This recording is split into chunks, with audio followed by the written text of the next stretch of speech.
Neji vs Hinata and Gaara vs Lee are the two best fights in the preliminary phase of the Chunin Exams. And both of these fights end similarly to each other, with one of the combatants getting severely injured and being incapable of continuing. But there's a glaring difference as to how this happens. In Hinata vs Neji, when Hinata is about to be finished off by him, 4 people step in and interfere, stopping Hinata from dying. But when Rock Lee was about to be destroyed by Gaara, they were just kind of looking at the fight and wait to see what happens, like Romans in the Colosseum watching people getting eaten by lions. Hinata and Lee's situations were pretty similar to each other, but the response that they got were very different from the Proctor and also from the other Jonin, so let's explore why that's the case. Some people will argue that Hinata was saved because she's more important than Rock Lee for the Leaf Village itself, being the heiress of the Hyuga clan, one of the most powerful clans in the Leaf Village, even though, in the end of the day, the Hyuga clan becomes kind of a joke in Naruto Shippuden, but anyways.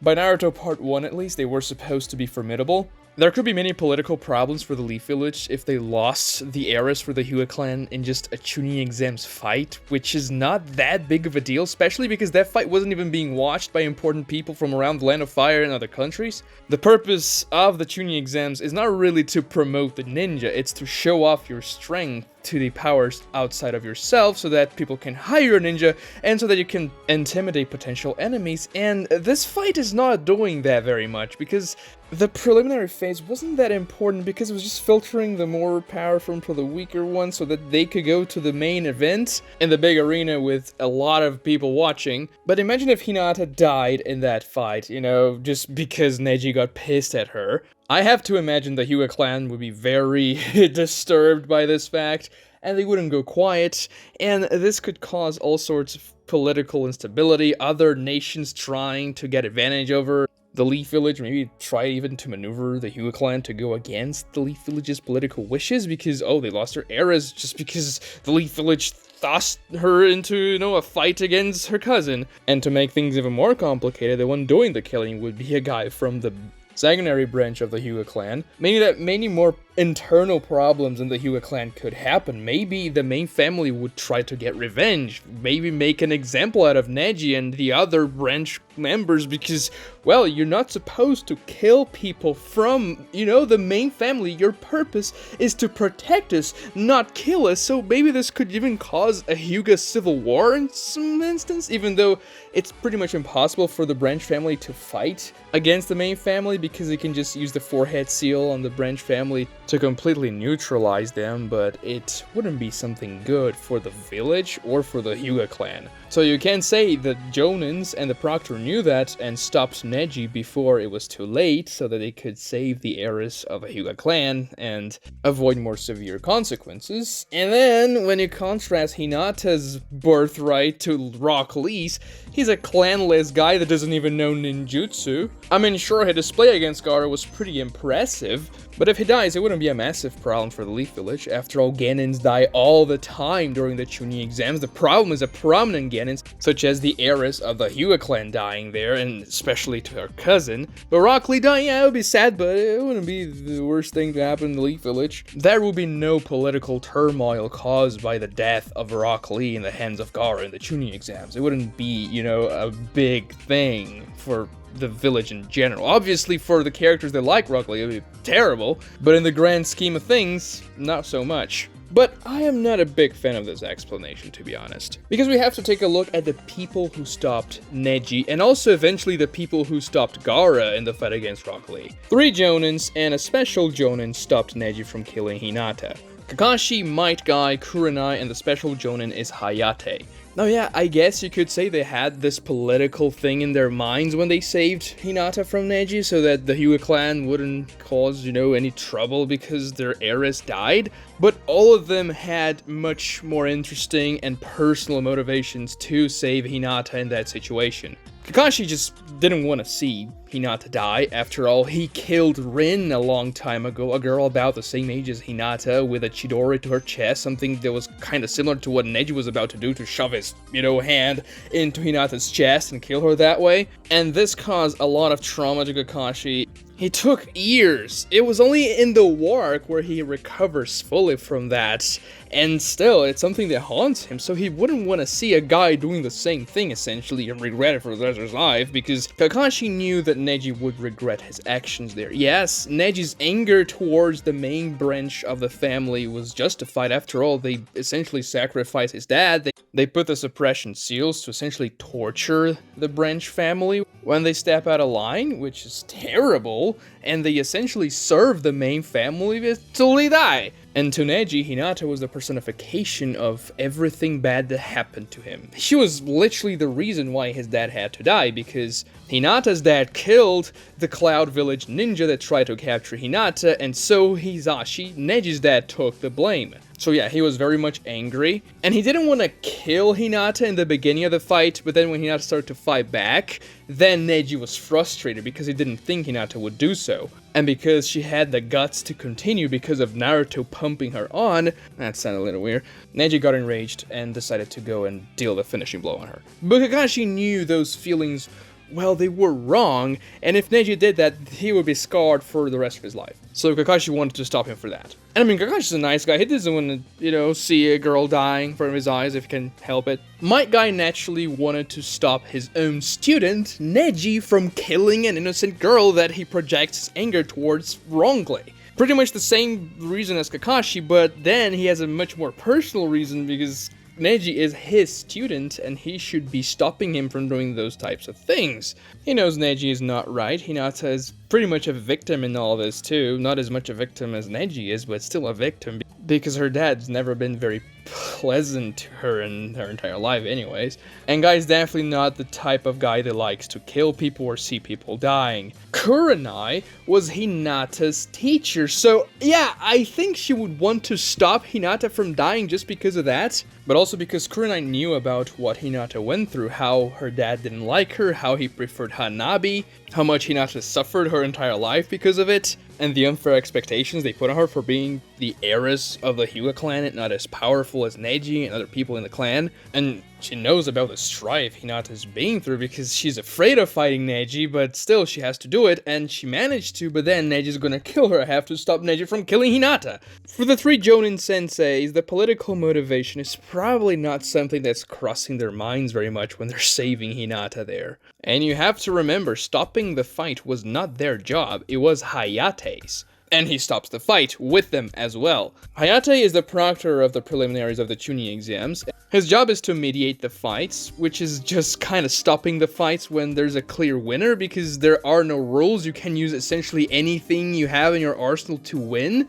Being a ninja is being able to outsmart your opponent, so you can quote-unquote cheat in the fights, and that'll be a good thing. So there's no rules. I mean, Hayate only has to go and say, the fight's over, you win, because we don't want that person to die. But then again, if somebody dies in those fights, that's just part of the process. It wouldn't be that big of a deal. As I said before, people die in the Chunin Exams all the time. It's just that in this particular scenario, where it's a 1v1 fight with a proctor, it's much easier to avoid a death, and if you can avoid a death, that's better than just let the kid die. After all, shinobis are resources, and just wasting them because you don't feel like stopping the fight when there's a clear winner is stupid, and that's why Hayate steps in. Now, because Hayate is the proctor and he was given this mission by the Hokage, you could say that maybe Hiruzen told him, yeah, when Hinata fights, make sure she doesn't die or anything like that. Because she is from a very prestigious clan, we don't want the heirs of the Hyuga clan to die,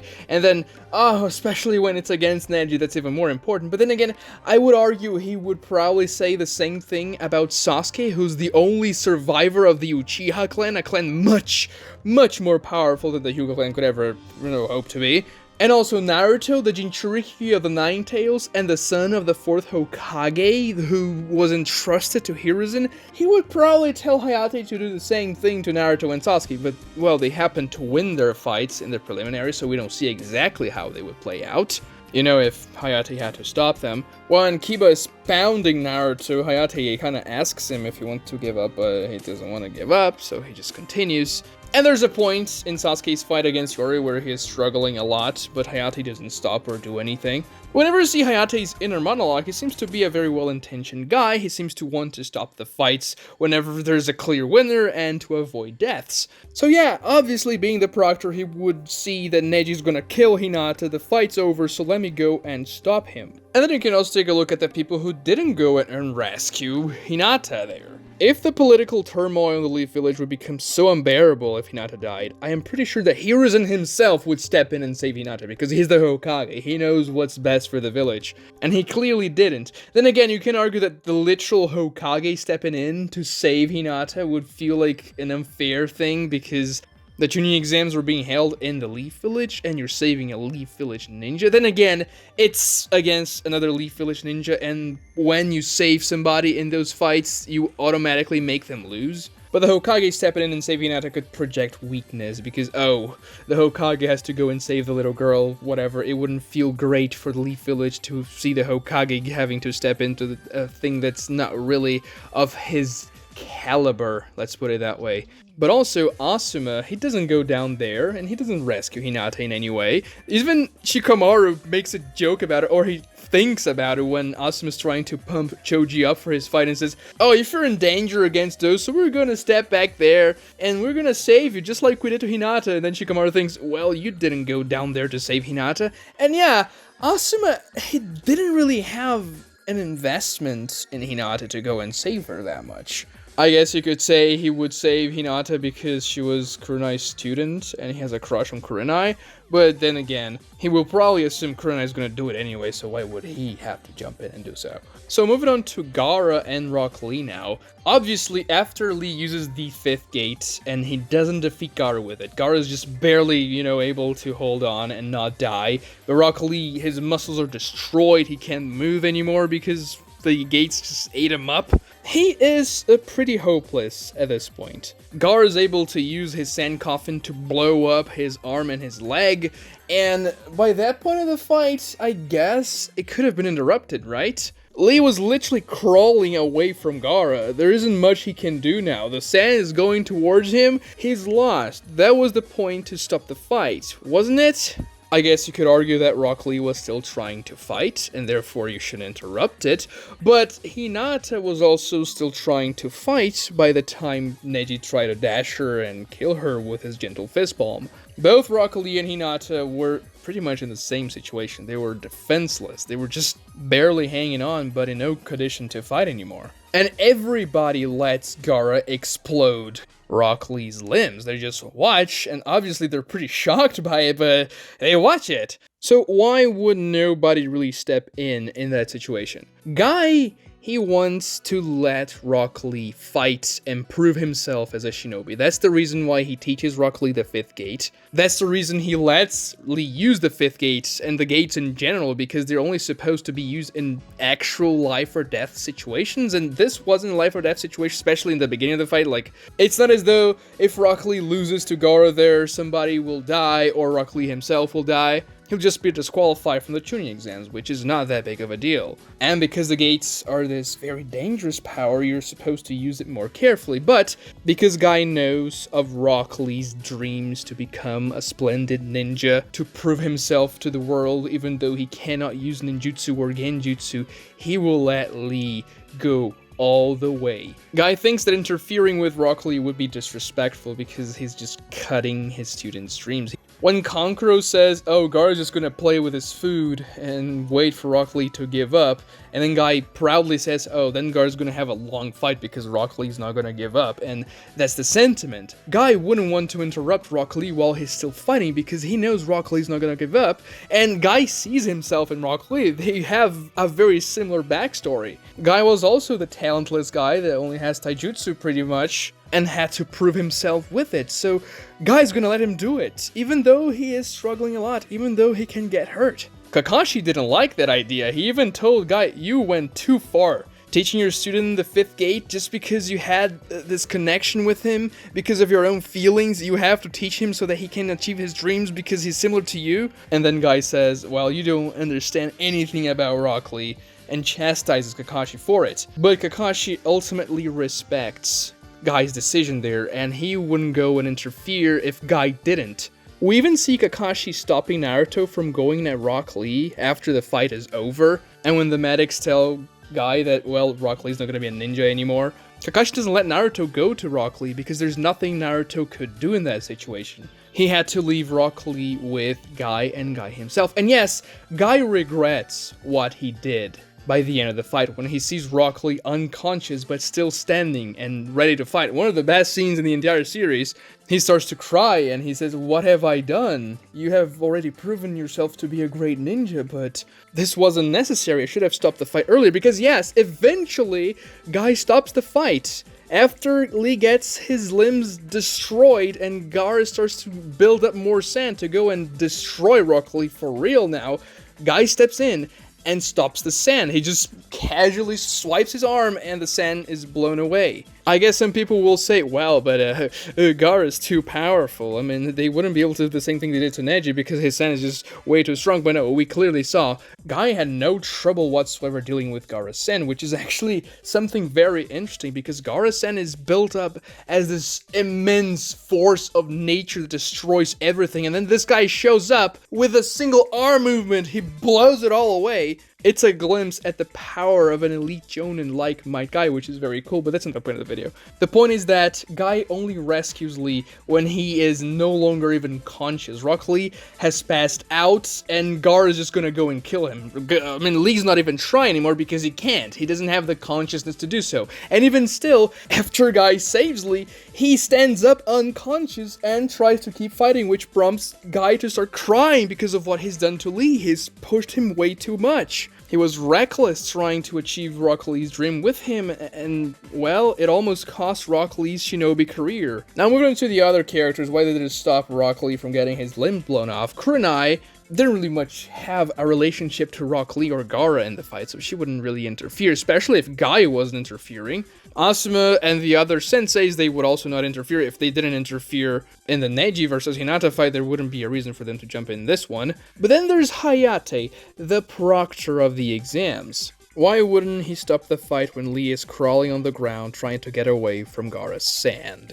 Well, I guess you could say he was impressed with Rock Lee because if you remember correctly, after Rock Lee uses the first gate against Gaara and that doesn't work, Lee gets really tired and his moves get really slow and Gaara starts to pound him with his sand. For a while there, until Lee opens the third gate and eventually he gets to the fifth gate, there's that interval in the fight between the first gate and then Lee opening the subsequent gates where he was just getting demolished by Gaara, and Gaara was having the time of his life, and Hayate didn't stop the fight because Rock Lee was still trying to fight back. And eventually he succeeded by using his subsequent gates. So maybe you could argue that Hayate was just waiting to see what Rock Lee would do if he had anything else up his sleeve. Rock Lee could have been feigning his tiredness and trying to catch Gaara off guard somehow.